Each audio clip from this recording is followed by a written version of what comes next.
nous sommes sur un site qui a été créé par le fleuve et sur lequel la relation avec le fleuve, elle est très forte. Même si depuis la moitié du 19e siècle, et le contrôle de l'eau par les hommes avec l'arrivée des machines à vapeur, fait que quelquefois on l'oublie.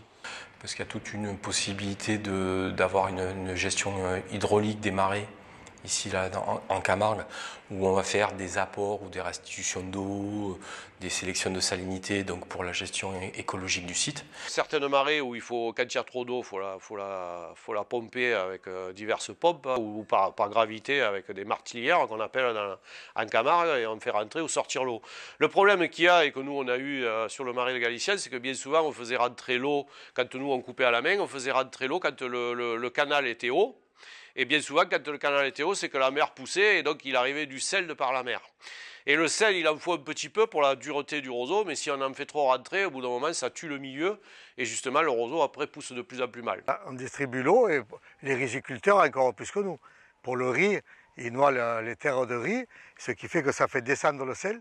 En Camargue, on fait beaucoup de riz parce que les terres sont très salées. Donc comme le riz, il faut souvent envoyer de l'eau et ça lave les terres, le sel descend. Et le riz pousse comme ça, c'est pour ça qu'il y a beaucoup de riz en Camargue.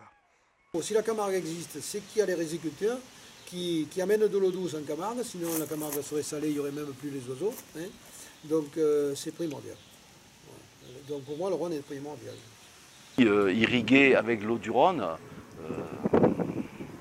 c'est prendre des risques énormes. C'est ce que font l'agriculture en Camargue, où ils n'ont pas d'autre choix que d'irriguer leur culture avec l'eau du Rhône.